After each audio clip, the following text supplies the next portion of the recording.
Welcome to the Besties in the Books podcast. I'm Liz. And I'm Ashley, and we are going to be diving into today A Court of Frost and Starlight, Book 4 of the ACOTAR series. There we go! Yay! By our Miss Queen, Sarah J. Maas. It's a sweet little but important novella in the series. It is. You know, this was my second time reading it, so I was rereading it as I've been doing with the rest of the ACOTAR series. And yeah, you know, I actually picked up a lot more this time around, and it seemed a lot more important this time around. So I'm excited to talk about it. Yeah. So we're going to be sticking with our format for the deep dive episodes, guys. It seems to be going well. We really like it, where we just mostly, you know, we give our 5-sentence summary, which we always have fun with. This one was actually the easiest one I've done because of the fact that it's a novella. I was like, look at that. Yeah. I actually was like, I used all 5 sentences, but it wasn't terribly difficult. So that was really cool.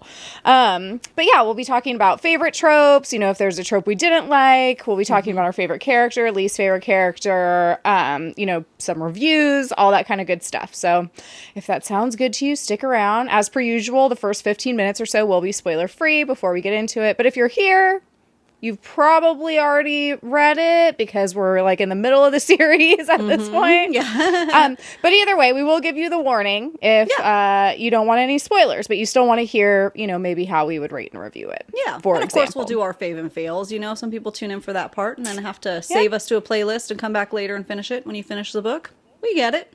No biggie. Yep. We understand. But yeah, before we get into all of that, we just wanted to say thank you so much for being here. Thank you guys so much for being here and joining us today for our 4th ACOTAR video. In case you missed the previous ones, I will link a playlist down below in the description box of all previous 3 ACOTAR books. So obviously, A Court of Thorns and Roses, followed by A Court of Mist and Fury, and then A Court of Wings and Ruin. So while you're at it, make sure to subscribe, follow, like, everywhere you like to listen to your favorite podcasts, including YouTube. You can subscribe to us over there. Come check us out. Come hang with us. And then also Instagram and TikTok. We're at Besties in the Books podcast everywhere. So come find us. We're hiding in the rafters. Come find us or we'll find you. Or we'll find you. Happy Halloween. Oh, I love it. Spooky season. It's the best. Yes. It's the best. It's in my brain. So, all right. So, faves and fails of the week. Why don't you go first this time? Okay. Well, speaking of spooky season, my favorite of the week is that I freaking finally decorated for Halloween. Yay. My front patio is all Haunted Mansion themed. So I finally got that finished, except I did order an extension cord extender that was too short. So I will be ordering another one, but it's up jerry-rigged for now. Yeah. And then I'll switch it out. But I finally did it. And you guys, I'm like way late. I'm like a September 1st weekend of September lady. And life has just been coming at me hard. And it's the second week in October, and I think that's going to make me cry. I don't have very long to enjoy it. I do keep everything up till November, except the patio, Yeah, I was going to say, I mean, I started keeping everything up literally until I decorate for Christmas now. Yeah. It's a switch out. Yeah. I don't like tear everything down, put my normal stuff back up, and that, no. Life hack, just switch it. Which is the only thing that I was kind of like, after I did Haunted Mansion last year on front, I was like, oh dang, now I can't like leave it up, because obviously we have an HOA. So it's like it's too Halloween-y. Like before I had more fall. Like fall. I just removed the skeletons. So then it was still fall. So I'll take that down. But, you know, otherwise I'll enjoy it in the house still, at least. So that's good. Yeah. I just started rejecting the idea that I like fall decorations because I don't. Like, I like Halloween decorations. Like, fall, no. Like, I don't like that weird, like, I'm going to take down Halloween and I'm going to put up, like, Thanksgiving-y stuff. Oh, no, I don't do that. No. Yeah, like I get it. I used to do that. I would do like take down Halloween, put up like kind of the bland, weird like fall Thanksgiving decorations, and then put up Christmas. Now I literally will keep Halloween up until after Thanksgiving, and then I just put up Christmas. Yeah, that's good. Yeah. I like it. I'm just like, why am I trying to be someone I'm not? Yeah, for sure. Yeah, my Hocus Pocus stays up. I have a Mickey Haunted Mansion area that just stays up. Yeah. I don't switch it to anything else. It's what, 3 weeks, whatever. Also, and that's fine. what we like. And why are we living in a house we don't like? I wish I could keep it up all year round. I know. You know, I'm trying to figure out a way to do it, like to make it my less husband would probably Halloween-y, tell me but to. like still vibes. You know, Kanan would literally be like, just do it. Who cares? Yeah. And I'd be like, I guess, except for then I feel like Well- if you did keep it up all year, then it wouldn't be special anymore after a while. that's what I was gonna say. Exactly. Yeah. So, yep, there you go. The moral of the story. Well, I'm excited. My fail of the week is just life keeps coming at us. It's hard and fast. I just, like, I haven't wanted to talk about it, but at this point, it keeps happening. So my daughter's been really sick, and it's just been really bad. It's good. She's okay, but it's just been a really, really difficult fall. So, and then we're getting it too, and it's just a lot mentally, so I don't want to obviously dive too deep into it, but yeah, so just been in and out of urgent cares and all fun, not fun stuff. So Yeah. everybody out there can relate. I'm with you. It's been a hard time. It's a hard season. I don't know if this is we're just a post-COVID world living in a post-COVID girl, or if that's just how life is. I don't know. Like, it just seems worse. So everything seems so, like, sicknesses, illnesses seem so much worse now. It's like, especially any of us. I would say when kids get it, but even me, like, if we get sick, we get sick. Like, we're out. I mean, that just happened to you earlier this year too. And And it's like you test for COVID, you don't have COVID supposedly, but it's like a regular cold is like a cold on freaking steroids now. Exactly. It's crazy. Yeah. They tested my daughter. She ended up getting pneumonia, and she was negative for everything. Yeah. Everything. It's like, so this is just a cold from hell. Okay, cool. Great. Like, great, And then that turned into something else, so that we had to deal with this weekend. And it's just like, oh, so that's that. But anyways, it's decorated for Halloween finally. So I'm reading in my audiobook when I can freaking do a million loads of laundry. So Yeah. there we go. Yep. Enough of my depressing life. What's going on with you, Liz? I'm like, what did I write down on here for fave and fail? Oh, this is for a different episode. I was like, why am I going to talk about that? That's so weird, but it'll all make sense later. Okay, so my fave of the week, and I was like, wait, did this just happen this week, or did I talk about it last week? But I realized it was because it happened the day after we filmed last week, so that's why it seemed long ago, but it was not. Yeah. So every year, kind of. Okay, so when my husband and I were first together, I was really adamant about doing something called Fall Day, which is something I made up. Which I like is basically, yeah, it's like basically where I would decorate for fall. It would be like a Sunday. Yeah. We would, I would decorate for fall. We would go to Starbucks. We'd get a special fall drink. We would go to the pumpkin patch and get our like pumpkins, and then maybe watch like a spooky movie in the evening. It was like Fall Day, right? Yeah. And like over the years, just like with work schedules, it's hard to do it, or like, it's just difficult, whatever. It doesn't necessarily always happen the way that we want it to happen. We don't have a full day, whatever. Yeah. Well, for some reason this year, my husband seemed a little extra into it, which was really cool because like I thrive off of that energy. You know what I mean? It's like if he doesn't seem into it, then I don't get excited. Yeah. Usually. But like if he seems into it, like he came home from Colorado. He went out there to visit his family recently, and he had bought us matching, I think technically his mom had bought them for us, which was super sweet. But he had picked out matching like glow in the dark Halloween t-shirts. Aww. And he brought him home. I know, he brought him home and he was like, I thought that you would like this if we had matching Halloween t-shirts. I'm like, yeah, I would. That definitely sounds like something that I would love, but then I would give it to you and you wouldn't want to wear it because it was my idea, Yeah, yeah. And so I was like, that's great. So he like picked these out and we like went to the pumpkin patch. Aww. And then the house was already decorated because I had already decorated it before, but we just like came home and then picked out a movie. And I can't remember what it was called. I had like posted it on Instagram, I think, but it was some like cheesy fantasy movie, like The School of Good and Evil or something that. Yeah. Mm-hmm.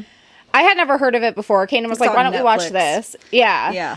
I really liked it. He was like, you were so sucked into that cheesy movie so fast. I'm like, I can't help it. It was like just classic, like, kind of like C-rung, like Disney movie. You know what I mean? Yeah, or like, so yeah, I really enjoyed that, and it was just a good day. It was just a nice time. That's nice. I like that. Yeah. Great. So my fail of the week. So, you know, I've been having all these issues with like my landline phone, trying to get it switched over at work. Yeah, I've been wanting an update, so here we go.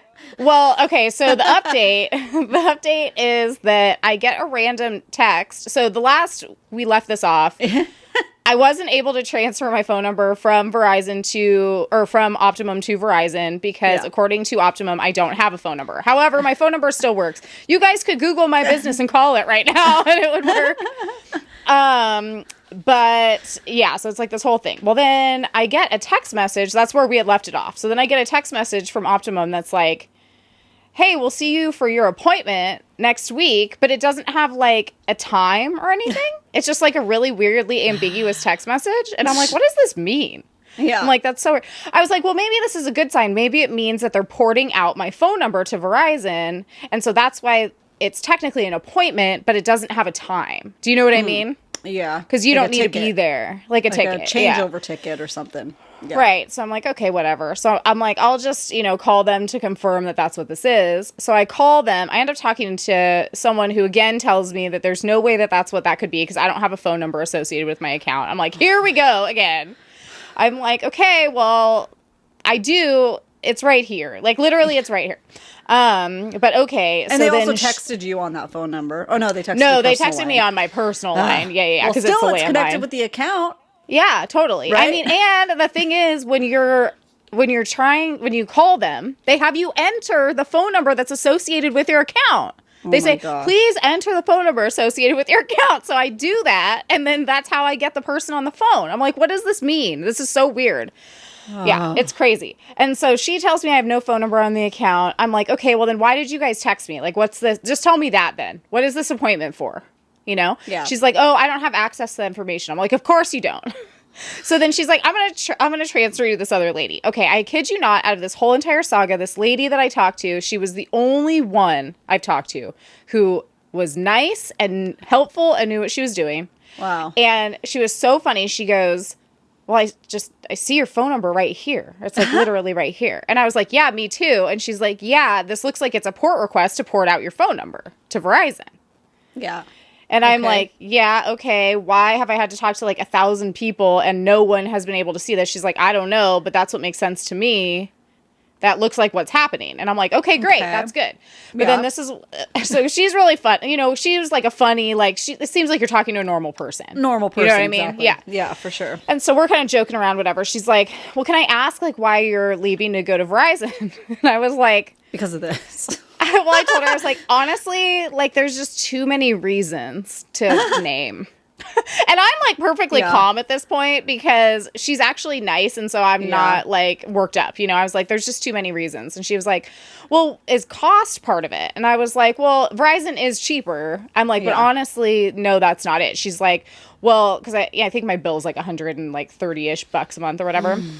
She was like, well, what if we discount it down to like $90 a month? And I was like, no, thank you. And she was like, well, what would you be comfortable paying? And I said, there's no amount of money that you guys could even pay to me to get me to stay. That's what I said. I was like, at this point. And she just kind of laughed. And she was like, oh, okay, well, do you want to explain what some of the issues are? And I was like, I'm just so tired of talking to you guys. I'm just too tired. And I just like laughed. Yeah. Yeah. And so we just had a good, like, funny, like, crack up together, and that was like, that. Lady, as much as I like you, I don't want to keep doing this. No, I'm like, I can't. That's what I said. I was like, I can't keep doing this. I can't keep talking to you guys. Like, I'm just too tired. And I guess Lucinda, so she and I work together, it's like she could hear the conversation from outside the room, and she was cracking up. She was like, oh my God. I love it. But yeah, so that's the update on that. And so it's not technically a fail. I guess it's a fail because I still don't, like, the phone number's still not transferred over. It's supposed to happen apparently maybe sometime this week. So we'll see what happens. But then, of course, she's like, make sure not to cancel anything until it gets transferred over. I'm like, I know. But then I get like an email from them telling me that since I'm removing a phone line, my bill's going to go up like $100 a month or something like that because it was some kind of bundle deal. Yeah, I'm like, okay, I don't even care at this point. Just like, please. Because it's just, it's not like I love this phone number so much that I want to keep it. It's the fact that when you have a business that people call, it's like it's on everything. It's on everything. And it's on everywhere. Your business cards and pamphlets and windows and and it's like on Google and Yelp and like it's everywhere. And so it's like just changing that is what's annoying, you know? And so I'm like, okay, well, you know, I'll have an update for you guys next week to let you know if it actually gets updated or not. Or if it just fell into the void with the last phone number that they lost of mine. So. Yeah. Let's circle back real quick and then we'll move on. $130, is that just for the landline? Or is that with Wi-Fi? It's my internet. It's Wi-Fi and a landline. Okay, because I was like, that's highway robbery. Just a landline. Yeah, I know. Internet's expensive. So it's probably like $30 for the landline. Yeah, it's something like that. But geez, okay. Well, except for apparently... I hope that... the crows be with you, you know, on this journey. At this point, you guys should just start sending me messages to work, like, on a crow. Just, like, tie it to the crow and just send it to me, because when I lose my mind and cancel everything and you no longer have a way to contact me, this is how you will have to do it. Yeah. We're going to be podcasting via crow. We'll just send the crows out to your living rooms and they'll repeat back like a parrot. I don't know. We'll teach the crows. They'll listen. I don't know. They'll listen. They like shiny stuff. Fine. I can make it happen. A crow just shows up on my doorstep with a triangle tied around its neck, like all like ding-a-ling, ready to go. Ready 5 sentences to the last. People that are like just listening to us for the first time are like, first of all, you made it this far, so that's on you. But like, what is this crow thing? Okay, listen, just stick around, you'll figure it out. Yeah, crows be with you, okay? Crows be with you. Well, and now it's a Twilight thing, so it's like she says, "Holy crows!" Yeah. What are the amazing. odds? That was she amazing. said it twice. I highlighted it twice. She that's said amazing. Yeah, because the first time I was like, maybe this is like a typo. Like it was meant to say like "holy cow," but it said "holy crow." But then the second time I was like, no, this is intentional. Yeah, good. I love it. I love it. It's meant to be. It feels right. It does feel right. Okay, so should we just get into our spoiler-free star and spice rating for A Court of Frost and Starlight? We should do that. We should do that. The people are ready. Yeah. Let's bring them what they want. Let's go. Let's go. So I rated A Court of Frost and Starlight 5 stars. Yeah. Ding-a-ling. Which... Sorry, I can come in with a ding-a-ling again. Sorry, like, I'm there's sorry. something about that I gotta get out of my vocab. Creeps me out. I don't know what it is. I'm gonna desensitize you to it. I mean, I hope so. Honestly, I hope so. But yeah, I feel like the first time I read it, I wasn't like rating books yet on Goodreads or Amazon or anything. But I feel like I probably would have rated it like maybe like a 3. Oh, wow. Maybe so like a 4 because I think I was just kind of like, what was this? What is it? You know what I mean? Yeah. But now that I've read, because this was long ago, okay? Now that I've read the whole Massiverse and I'm looking at it like as a whole. Yeah. It's like, it's almost like I'm rating A Court of Frost and Starlight 5 stars for the same reasons why I rated like the Assassin's Blade 5 stars. Oh, okay. Yeah. Mm-hmm. You know what I mean? Yeah. It's the Easter eggs, like going guys. back, I rated that one 3 stars, and I think now I would have rated it higher. If I reread it, I'll probably rate it higher. Assassin's Blade. Yeah. Because it's part of a grand scheme. You got to know that there are things in there that are important that you might not think are important. Yeah. Yeah, for sure. So, so rated at 5 stars. Spice, I rated it like a 2 spice. It's like kind of like, that's generous. I feel like 2 spice is generous. But yeah, for the length of the book though. Yeah, but it's fairly closed door. Like it doesn't go too graphic, I feel like. Does it? There's a couple. It's been a while. Yeah. That's why I rated it 2. Because there's a couple pretty like open door lengthier scenes. The reason why it's 2 and not 1 is because of the length of the book. So like if it was to be like a percentage of the book, it would be pretty high up there. Oh, yeah. So I was like, okay, but it was still a good balance, I felt. Yeah. For sure. Cool. So yeah, I mean, I would definitely suggest this to anyone who likes reading romantasy. Yeah. Who wants a quick cozy read perhaps for the holiday time. I feel like that would be a good one too. What about you? What did you think? Well, so Spice, I always go with Liz because she's my Spice girl. Pew! Spice up your life. So my star rating, I am not rereading it. I read it for the first time last year. I did watch a video recap summary. I'll link her down below. She does amazing summary reviews on YouTube. It's like 2 hours long, but I sped it up and I got the information refreshed in my brain. So I did, and I still would rate it 5 stars. Mm-hmm. And my sentence is that it's a great cozy time and you get some healing involved and it's necessary. So people stop ragging on it so much, please. Thank you and goodbye. Stop ragging on it so much. So we didn't need to do a 1 sentence review, but that's great. I didn't prepare one. Listen, I didn't make one at this point. I'm Pavloved too, and that's just what I'm used to doing. You're overachieving. That's great. I was just like, I didn't do Harry Potters in a row, 7. No, to 8 Harry Potter episodes. So that's just what I'm used to doing now. Yeah, that's fine. That's great. Yeah, that's all I needed, anyways. So I do not need to elaborate more.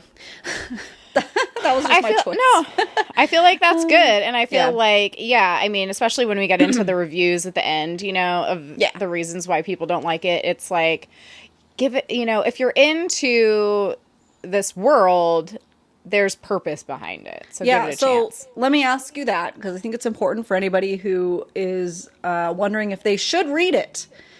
Can you skip this book in the ACOTAR series, or do you need to read it? Let's answer that question right here, right now. Do you need to read it? I would say my honest opinion is, do you need to read it? No. Huh. Like, I think you could totally skip it and still glean enough information. However, you'd be doing yourself a disservice by not reading it, because you're not going to go on to Court of Silver Flames and be lost. I don't think. Like, I don't think you'd be like, oh my God, I'm so confused. What's happening? No. But it might be a little bit jarring, and you might not pick up as many of the things as well in book 5. And so I feel like you could do it, but why? Yeah. Why would you do that to yourself? You could do it. Yeah. I think it's a nice, easier brain break. However, I disagree. I think you need to read it. Just read it. Just do it, because there's some foundation set up for Silver Flames, since we've both already read that without saying any spoilers. But there are some seeds planted, some plants growing, and you need to know where they came from and what they're going to grow into. You don't want to be like, shit, this is an apple tree. Like, I didn't mean to grow that. I thought I was growing a tomato. No, like, you know. Yeah. You gotta know. There's some stuff set up, and I think I would want to know the people that I wonder, the people that rated Silver Flames bad, did they skip Frost and Starlight? I was thinking about that today, because I'm like, there are some things that happens in Silver Flames that I would be like, oh, that came out of nowhere, or okay, are you kidding me? Yeah. Why is this going on now? And the questions are answered in Frost and Starlight, Yeah. Subtle. That's what I'm saying. I don't think it would be like a complete hindrance, but it's like you said, you would be like, things would be very jarring or wouldn't make as much sense. It would be like what I said before. It would be akin, in my opinion, to skipping Assassin's Blade altogether. Yeah. Especially, like, read it in whatever order you want to read it in. Yeah. But if you finished reading all of Throne of Glass and still refuse to read Assassin's Blade, why? Why are you doing that? Yeah. You know what I mean? Yeah. Yeah. So that's all I'm going to say. Just do it. Just do it. Yeah. It'll make your life better. Trust us on this. Plus, it's cozy. This time of year, it's cozy. It's nice. It feels good. Yeah. Yeah. Okay. So we should probably get into the spoiler section then. Carrier pigeon. Carrier crows. I don't know what that was, to be honest. I just felt like I wanted to do it. It was a little bit of Wayne's World. Wayne's World. Okay, a little bit of Starlight falling. A little bit of Carrier Pigeon. So you're welcome. Yeah. That means all of the above. Spoilers up ahead. Toot toot. Get out of here if you don't want to listen to spoilers. Save it to your playlist. Listen to it later when you're done. Okay? Here we go. But if you've read it, you better stay and listen. I'm watching you. We're watching you from the rafters. We're finding you. Listen away. Let's go. I do this work. Today I literally wrote this while I was on hold with Verizon. Okay, that's how dedicated we are. Okay. So, A Court of Frost and Starlight in 5 sentences or less. Oh, hang on. Triangle. Let's go. Ah! Okay. Hang on. All right, you got it? You good? I don't know why that was so dramatic. I'm sorry. Okay. Okay. All right. We got the triangle, guys. We're ready for her 5 sentences. Can she do it? Let's find out. I would imagine you guys give me the treasure box for everything except for the 280-page book. Yeah. Like, no, you didn't do it. Okay. So the Inner Circle is busy rebuilding Valaris, helping their people, and fortifying their Illyrian forces, including training girls after the war with Highburn. Good job. Good job. Good job. 1. Okay. Everyone comes home to the townhouse to celebrate winter solstice, a holiday much like Christmas and New Year's, where they exchange gifts, eat, spend time together, and Amryn adjusts to her new high fae body, which I thought was fun. 2. I forgot Sorry, about that I cut part. you off. No, it's okay. I forgot about that part where she like has to learn how to eat food because she only ate Yeah. blood before. I was like, that's hilarious. Yeah. Yeah. Okay, 2. Lucian briefly stops by the townhouse, but has mostly been spending his time with Jurian and Vasa, occasionally stopping by the spring court to see Tamlin, who is literally having a mental breakdown, and is still not making much progress with Elaine, who is doing mildly better. 3. Poor Very Lucian. nice. Want, want, want. Nesta has become even more closed off, rude, and antisocial, living in her own slummy apartment that Rhys and Farrah pay for while pushing Cassian away, hooking up with other guys, and drinking too much. But he's been pretty busy overseeing the Illyrian forces anyway when he meets a lovely shopkeeper named Emery with clipped wings. 4. Okay, this last sentence is a little crazy, but honestly, like, it is what it is. It had to be this way. Yeah. Okay. Rhys visits Tamlin to strategize protection around where the wall was near the spring court, spares his life and shows him kindness by cooking him a steak, even though he's terrible. Farrah finds out Rhys's mother made all her gowns, and she starts painting again, then opens a studio to help children work through their war trauma. And lastly, they decide they want to try to have a baby, so Rhys buys an estate for everyone to live in comfortably that Farrah can design. 5. 5. You did it. You did good. Yeah. Good job. Woohoo. Yeah, that was good. You get I love. Just kidding. You're I vegan. get a steak. I'm a vegan. No, You get I a don't want potato one. steak. Cauliflower. That's what they always give you, Cauliflower man. steak. Cauliflower steak. Come on. At least you like portobellos now. Anyways. Yeah, totally. And we digress. Yeah. What kind of vegan steaks do I get from the cauldron today? Whatever I want. Whatever I want. All right. So, yeah. So that's a 5-sentence summary. I thought it was, it was just a sweet little good time that I really enjoyed. But like I said, I feel like it was full of Easter eggs, which was really important. So, so what were your favorite tropes from this book? Found family, obviously. Yes. You get a lot more cozy found family stuff. You get to see their, how they interact with each other during the holidays. Like, it's just really cute. Like Moore's really bad at giving presents, silly things like that. Some are thoughtful, some are confused. Cassian giving her the lingerie. And I was like, that's so cute. That's so cute. Like those kind of family dynamics, that you get to see. Yeah.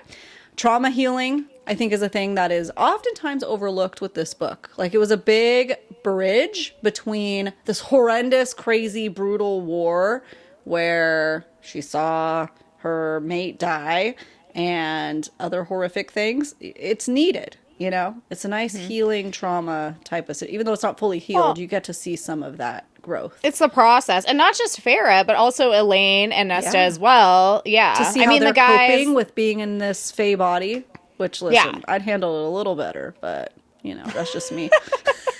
Yeah, like, get over it, okay? But, like... oh, you're beautiful, immortal, and have powers. Oh, sorry. Yeah, we feel so sad for you. So sad. Oh, wow. Horrible life. But I feel like, the guys, we don't really know too much about, like, their trauma, but they're also 500 plus, and so they kind of deal with it differently. Yeah. But we do find out more about Moore and her kind of trauma with her, dad and Eris and everything, and Lucian is dealing with his own stuff. Yeah. Obviously, Tamlin is literally, like... hanging Spiraling. on by he's just hanging on by a thread, man. Like, jeez. I mean, if you I actually kind of liked to see like characters that are completely multidimensional and well built, these books are great for that, because you don't just getting surface level. You're getting, Tamlin is having, what is his life looking like post losing? Not good. Not good. You know, how's he coping? Not well. Badly.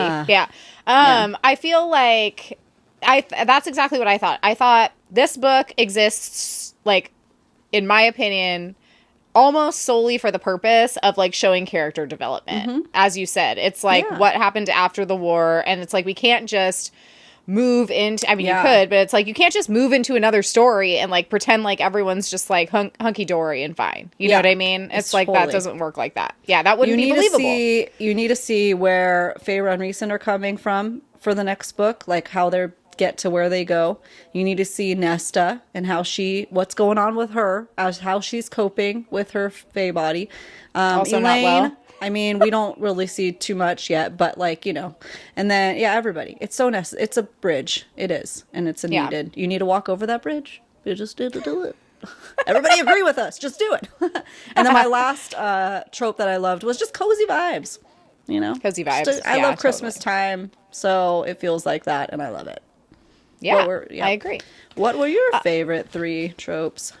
I literally, I put found family, so we already talked about that. I think that one of the things that's really important to mention about this, too, is that, you know, in this book, Lucian is Elaine's mate. That's going nowhere. She's like, sorry, buddy, like, she's not, like, openly rude to him, but she's definitely not, like, going out of her way to try to care about him either. It's too much. Like, I get it. It's too much. Like, but poor Lucian. I feel bad for him.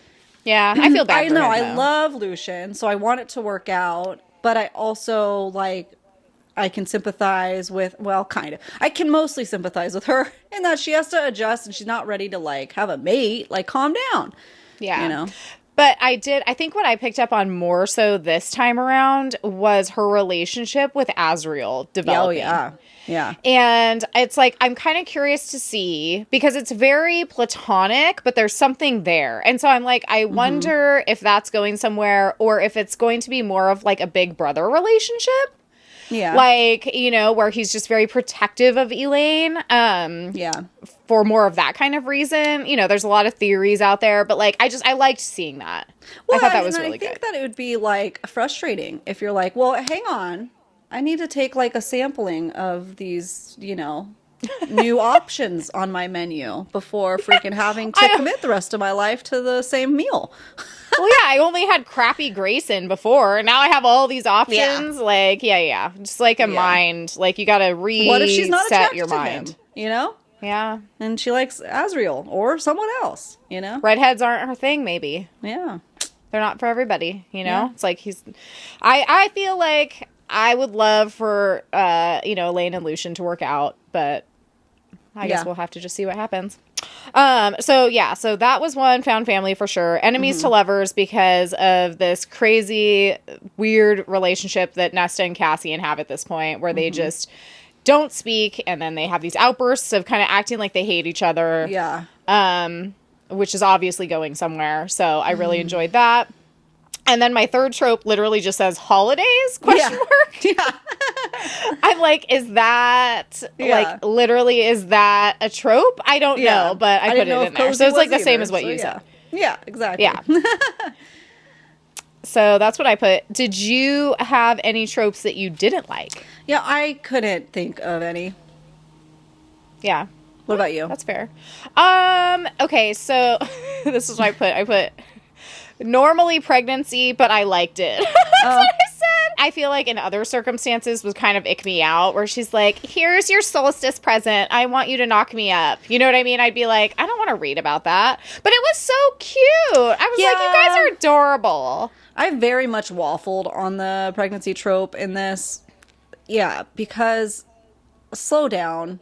But I also understand they say that, like, Faye takes forever, you know, to get pregnant. Yeah, it could take her, like, 10 years to get pregnant. So it's like, why not start now? And obviously she is coming from a human brain, a human life, and it's very typical of small town, you know, mentality, mortal, you only got so much time. I mean, back, probably in her village, they die at 40. you know? Yeah. So it's yeah. like, it's Well, time's ticking to her, you know? what kind of spurs it on, which I didn't remember until I did the reread, was that she goes into that shop where there's that woman who is weaving the blankets. Yeah. And she buys that tapestry from her with the special, you know, like, I don't remember what it's called, but it's like the black fabric that like absorbs all the light. The void. Yeah, the void. Yeah. And then the special like other thread, which kind of reminded me of spider silk. The thread that is like whatever shows up that's like iridescent and really pretty or whatever, and so she buys it. But this woman talks about how she lost her husband in the war, and she said, I thought we had 1,000 years. Oh, see, that just gave me the chills. Yeah. And so, and she's like, and obviously, you know, he's gone now, and this is why I create these things to help me like process my grief. And she said, you know, we were waiting to have children because we thought we had 1,000 years, and now I don't even have that to remind me of him. And so I think that is what kind of in Farrah's mind, she was like, well, then we better get to work because we don't know what's around the corner. Especially, I mean, come on, so much has happened to her in such a short time. They're still on the brink of war, essentially, right? Or like, it's unrest. They don't know if like who's real players, like what's going to go on with the human world, because Tamlin is like freaking depressed and being depressed Thor, you know? Yeah, and depressed Thor, 100%. Not doing anything, and the walls are down. No, we don't know what's going to happen. So which you never know what's going to happen in life. So there you go. Yeah. Okay, all right, fine. Okay, so were there any, like, other tropes, you know, I put on here microtropes, like just little things that stood out to you that you really liked about this book? Well, I'm going to talk about what I didn't like. Oh, okay. No, that's good too. Do that. Because I pretty much liked the whole book, so we could just say that, you know? Yeah. The trauma healing, especially, the art that helps her process things, cool. Yeah. But what I don't like, and this goes overall for the storyline, but I think it's very apparent, or it's when I realized it reading this book, is the birth order for the Archeron sisters. It just doesn't make sense to me. That's funny. I agree. Yeah. So Nesta kind of makes sense because it could go either way. Usually the oldest is the one that, you know, picks up the mess of the family when it crumbles and perseveres and is the front runner. Sometimes though, depending on when the trauma happens, when the downfall of the family happens, they can fall into themselves and just give up. So like for her, it's not really her that bothers me.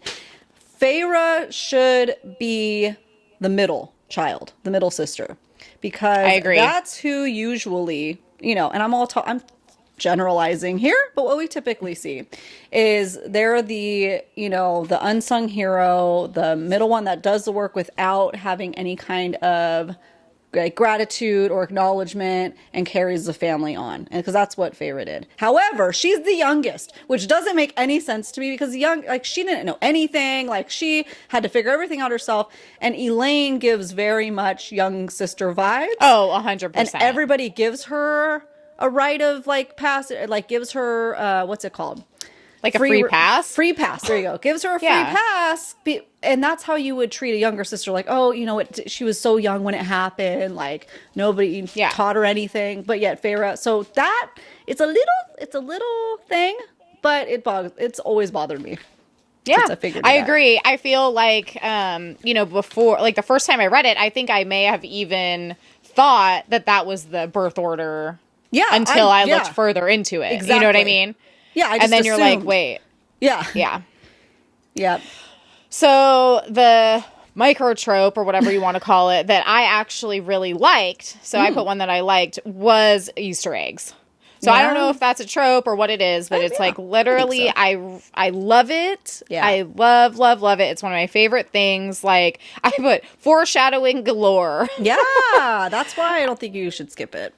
Yeah, it's like women. My favorites were women getting trained as Illyrian fighters. Yes. Mm-hmm. And then, you know, Cassian visiting Ramiel.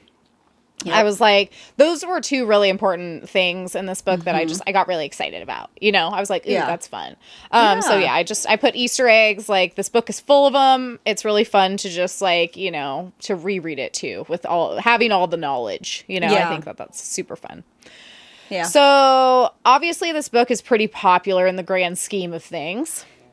As far as it goes in the ACOTAR series, I think it's probably the least liked. But in general, in the romantasy category, I'd say it's pretty popular. Yeah. What do you think? Do you agree that it should be more or less popular than it is? You think people should like it more, probably, right? Like, people don't give it enough credit. Book, yeah, I find that all the reviews and reels and TikToks knocking it, water it down so much into just a holiday special, which it is, but it's also, like we talked about, trauma healing, relationship building, character development. It is such a nice bridge, and I think that if she didn't write this book, people would have gone from A Court of Wings and Ruin to Silver Flames and been like whiplash, hello, whoa, how are we going from that to that? Like, what you need, like a nice gentle little bridge, with some interesting stuff going on. So I think I would challenge people that didn't love it the first time or felt it was unnecessary, who have finished the series, to reread Frost and Starlight, because I think they would have a different opinion. Maybe, I think.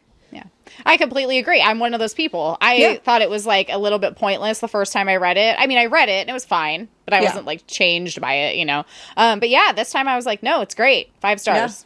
Yeah. So I completely agree with you. I think that, for being the least liked, in not just this series, ACOTAR series, but sometimes in the Massiverse in general, because, we see people ranking the whole Massiverse, Crescent City, ACOTAR, and Throne of Glass, and oftentimes Frost and Starlight tends to be very close to the bottom, if not the bottom. Yeah. So reread it if you haven't reread it, since you finished everything else. I think that your mention of Spider Silk made me go, ooh, You never know.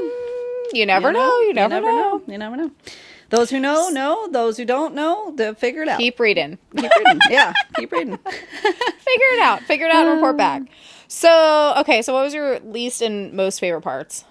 Favorite part was Christmas morning. Is what we'll call it. So solstice morning. Like, everything that goes on. I know Feyre is not good at getting presents, which a lot of us could relate to. But him showering with her presents anyways. Privately, so which I appreciated. He didn't make her open everything in front of everybody, because that's awkward. And then, that whole morning, I talk about Moors being bad at presents. That's hilarious to me. Love that. And Feyre giving the painting to Rhysand of what she saw in the that was Ouroboros really mirror. cool. So that was very meaningful. And it definitely was a part of her healing journey. So I can appreciate that. I loved that too. Yeah. Yeah.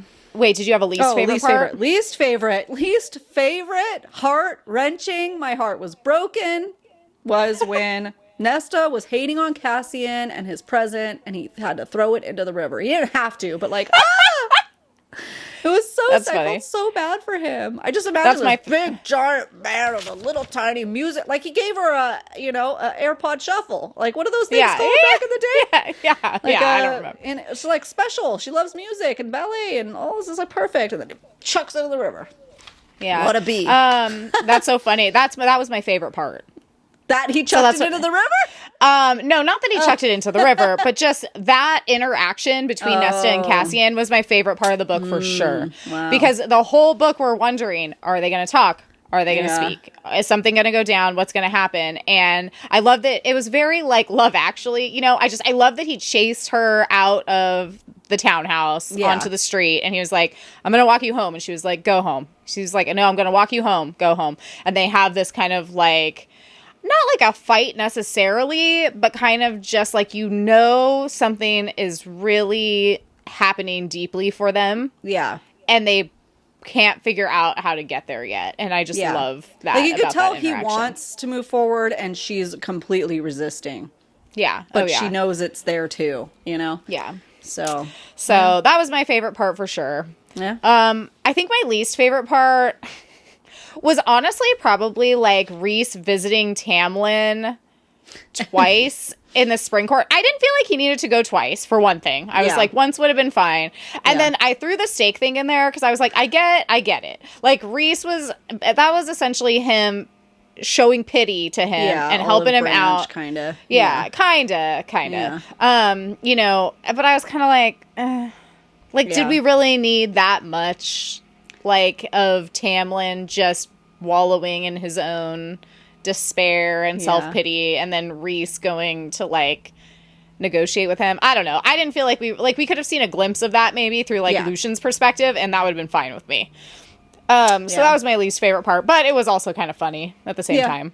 Yeah. So there's that. You know, you win some, you lose some. Yeah. So what about characters? So my favorite character is, I still love Feyre in this, you know, and seeing her healing and how she's handling everything. My least favorite character, because I gotta be just honest and real, is the point of reading this, is Nesta. Couldn't stand her. Yeah. Like, this bitch. Like, she's so mean. She's so mean in this book. Like, Feyre has carried your ass your entire life, pretty much, since you were 10 years old or 13, whatever it was. Like, suck it up. Like, I don't know. Like, I know she's going through a hard time, but it's kind of so is everybody else, you know? And you don't need to be mean to everybody. So, she drove me nuts, obviously, which I think it's purposeful. Yeah. So we're supposed to not like her at that point.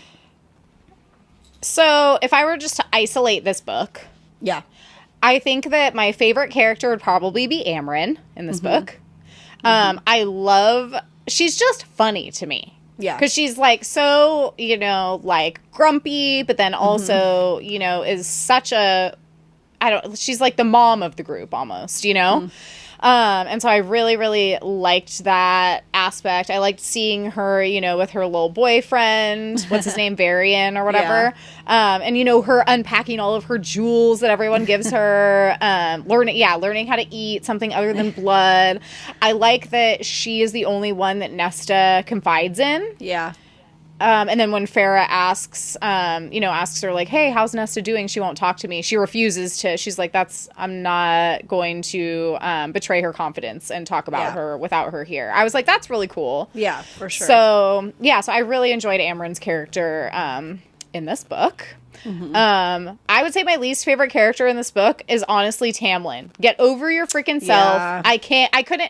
He's annoying, but, like, I haven't picked him as my least favorite character in anything because, like, to me, he's always kind of, like, he sucks, but he's also kind of bland. Yeah. You know what I mean? Like, there's worse people. But, like, in this book in particular, I was like, come on. Like, you're just gonna... Everyone left you, so you're just gonna, like, wallow in your own despair and let your house go to crap and throw little, hissy fits and destroy all the furniture in your house and, like, come on. I don't know. It bothered me. Yeah. Yeah. Yeah. He's so not likable, for sure. He's getting less and less likable, I feel. Oh my gosh. Yeah. So do you have any quotes that stood out to you that you really enjoyed from this book? I didn't look it up, so you go ahead.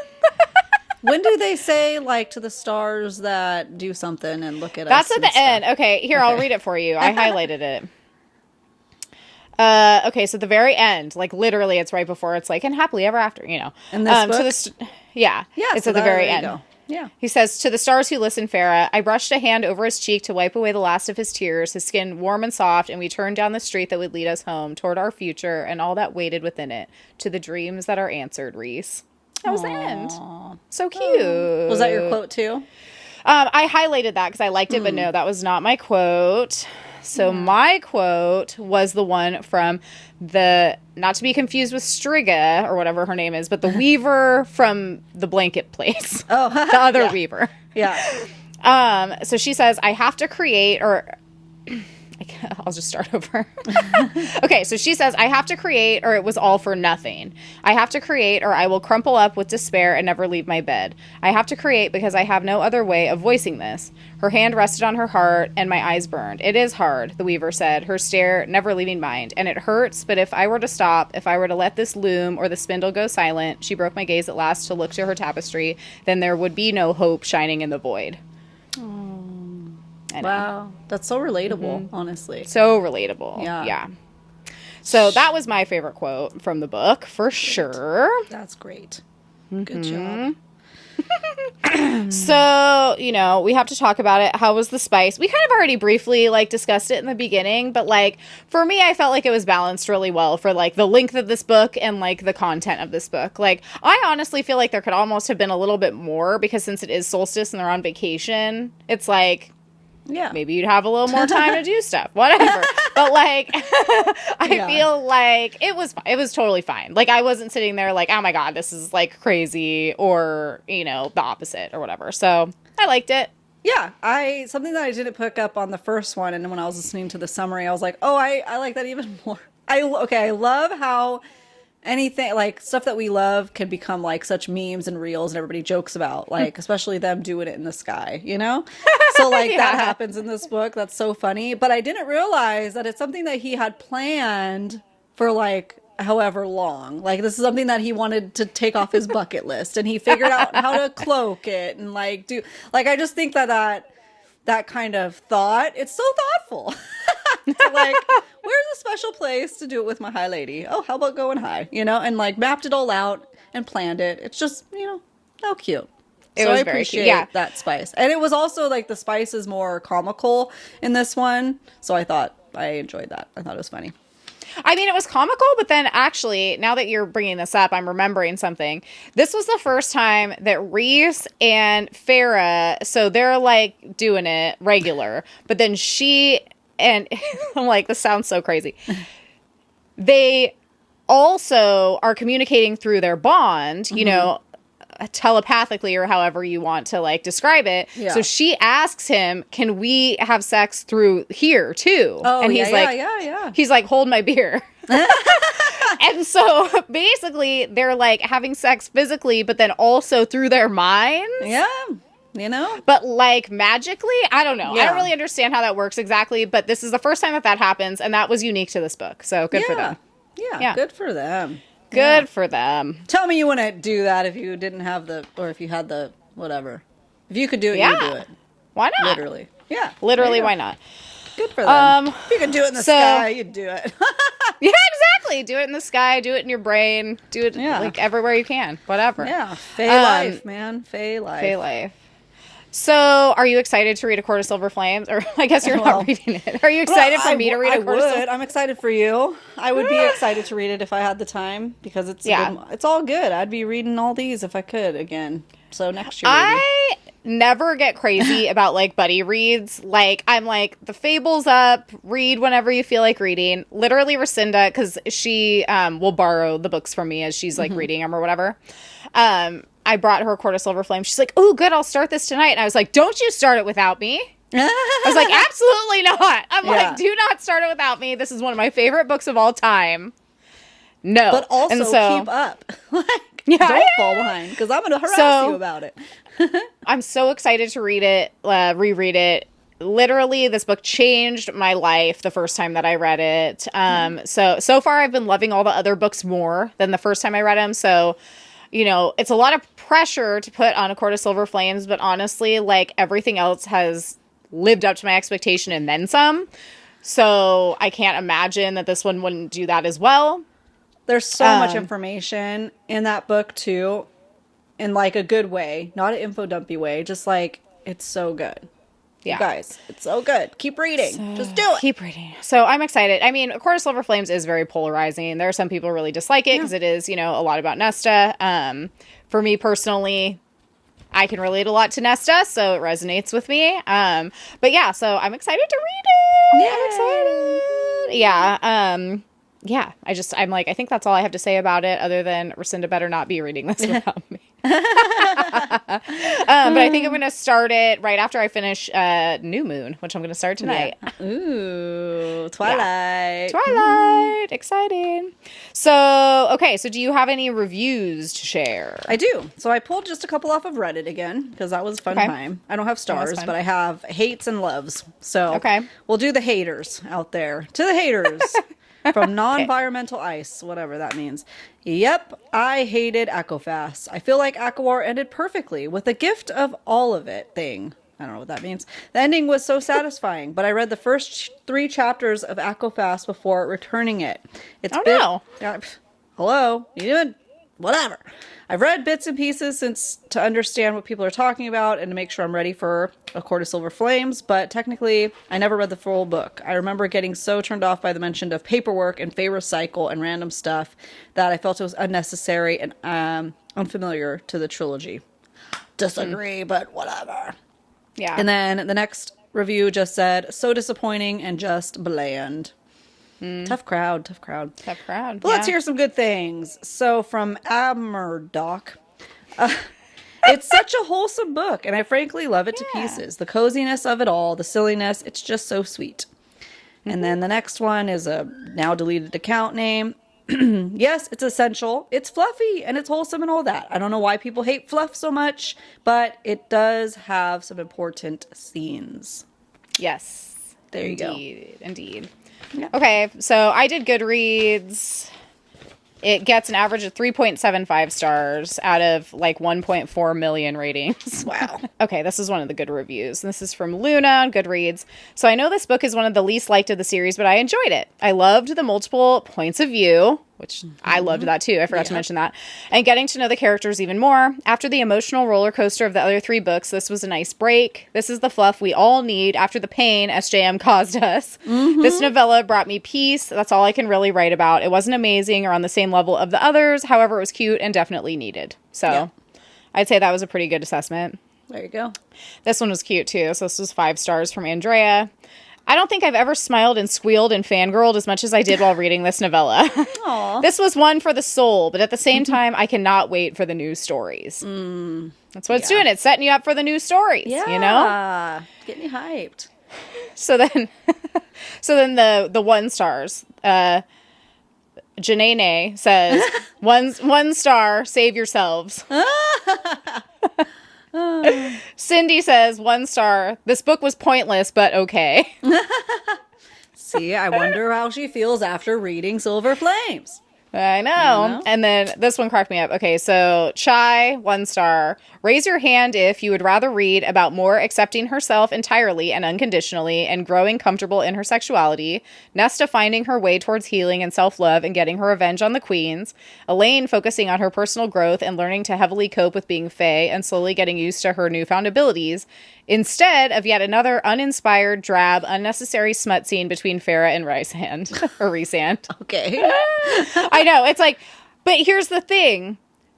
I feel like all those things that she was wanting were either slightly in this book or like at least setting it up to deal with those exact things moving forward. Exactly. Like, so, I don't know. I see maybe what you're too saying. Easter eggy for her, you know? Yeah, maybe. It's like you just got to spell it out. Well, that's no fun. We don't want it all the time spelled right out for us. Otherwise, what's the fun in that? Just listen to our 5-sentence reviews. You're good. Yeah, exactly. Boom, Don't you're read the good. book. Yeah. Just listen to our podcast. Stop reading. Just listen to our podcast. It's fine. It's totally the same. So do you feel like you have anything else you want to talk about with Frost and Starlight? Anything else that stood out to you that deserves an honorable mention? I don't. I feel good. Yeah. How do you feel good too. All I feel great. I feel like this got me in the mood for the holidays. Yeah. Aw. Cute. I love that. Perfect. Like, don't get me wrong. I'm a Halloween person. I am fully leaning into Halloween for the next foreseeable future. However, it made me excited for Christmas time. Yay. And that's Jingle nice. bells. Jingle bells. All right. Well, thank you guys so much for being here, and stick around to see what we think about Sounds Silver like Flames. wrapping up. Stop wrapping up. We got to do Why? a smash or pass. Oh my gosh, I forgot. Liz, Wait, how dare you? I even have it in here. All right. I even saved it in. I have it right here in front of my face, and I still forgot it. Rude. Okay, I just looked at mine. Got it. Let's go. Okay. All right. So, mine is kind of like Halloween adjacent. Great. A little bit. I've been very deep into my Haunting Adeline reread. Nice. It's going well. Just in case anyone was wondering, it's going great. Another one of those books where I was like, did I hype this up too much in my mind? Did I? And then I started re-listening to it, and I was like, nope, it's great. Everything about it, it's great. That's good. Okay, so I'm trying to figure out how to word this. But basically, smash or pass, you have to choose one. Okay, so let's say he's like your dream, like he looks like your dream man. So like he could look like Rhysand, he could look like whoever you picture, but in your mind, he's your dream man, okay? But it's contemporary times. Okay. So it's like you're walking down the street, you're a single lady, you're walking down the street, your dream man's there. You have to choose though. Would you choose if he was to smash or pass one of them? Does that make sense? Like you have to pick one. Okay, yeah. if You he have to was, you have to pick one, pass the other. Okay. would you rather this man be your bounty hunter Okay. or your stalker? Bounty hunter. Bounty hunter. Okay, why? Stalker doesn't do it for me. Freaks me out. Stop it. Stop looking at me. Stop Because one of looking them at is me. being paid to, probably doesn't really want to, you know? I mean, that's what it's you a bounty think. hunter. Yeah. Okay, it's his job. No. Yeah. I don't have a good vision of stalkers. I just think of like, I really want you. Yeah. So, You bounty need- hunter. Easy. Okay. What about See, you? I would choose the opposite. I would choose stalker. Oh, interesting. I enjoy both in a fictional context. However, with bounty hunter, that means that he's trying to catch you to put you in jail. Yeah. Well, but I don't wanna he's go gonna to fall in jail. love with me, so it's okay. So then he's not going to put you in jail. I Yeah. don't want to go to jail. I don't want to go to jail. I don't want to be trapped in his dungeon, though. That's the same thing. But yeah, I mean, we don't know if he's a kidnapper. We just know he's a stalker. Yeah. No, I don't want somebody that obsessed with me. That's So, fair. That's fair. Okay, what do you smothering. have for me? Too much smothering. It's gonna Smothering. smother me on accident like Lenny from Of Mice and Men. Spoiler alert, sorry. That book's been out for 100 years, though. Get with it. Someone gets mad. People Thanks a lot. I'm in like- the middle of reading that. oh God. Well, oh well. Get over it. Okay. All right. What do you have? Okay. Let's see if you're. I think you're familiar with this movie, this childhood movie. So obviously, if you were a wolf, Balto. Are you down with that? Oh, if I was a wolf, Yeah. yeah, that's a smash for sure. Oh, for Balto's, sure. he's so cute. He's so Oh, adorable. I was obsessed. I watched that on repeat as a kid. Yeah. Yeah, I loved him. He's His a classic. Good energy, good vibes. Oh, yeah. Yep. If I was a wolf, definitely. If you guys want to vote too when the Smasher passes, make sure to follow us on Instagram at Besties in the Books Podcast, where we post those on the weekends. So make sure to do that. And before you go, make sure to follow, like, and subscribe everywhere you like to listen to your favorite podcast at Besties in the Books Podcast. And I think that's all we got to say about that today. So I think so. All right. Stick around for a quarter silver flames. Yeah, it's going to be So a few excited. weeks or month for that. That one's a big boy. And we got a lot is. of fun stuff happening right now, you guys. So buckle up. Halloween time. We're reading Twilight right now, as we mentioned a couple times. And those mini episodes will be up in a couple weeks here on Fridays. So another reason why you want to make sure you're subscribed so you get notified when those start getting up. Obviously, our normal podcast videos are on Tuesdays. Bonus episodes on Fridays that are a little bit smaller, a little bit shorter. So it doesn't take as much time out of your day to come hang out with us and see what we feel about Twilight, because y'all know how Harry Potter went for us. Will we have the same thoughts as Harry Potter, or will we have different? How will we feel? How We'll will let you we know, feel? and we're not going to hold back. So, Nope. suck it up, Buttercup. I don't know. Sorry. No, it's all fun. It's all good. We're having a great time. So, all right. We are. It is fun. All right. Well, guys, I guess we'll see you next Tuesday. See ya next Tuesday. Next Tuesday. Bye.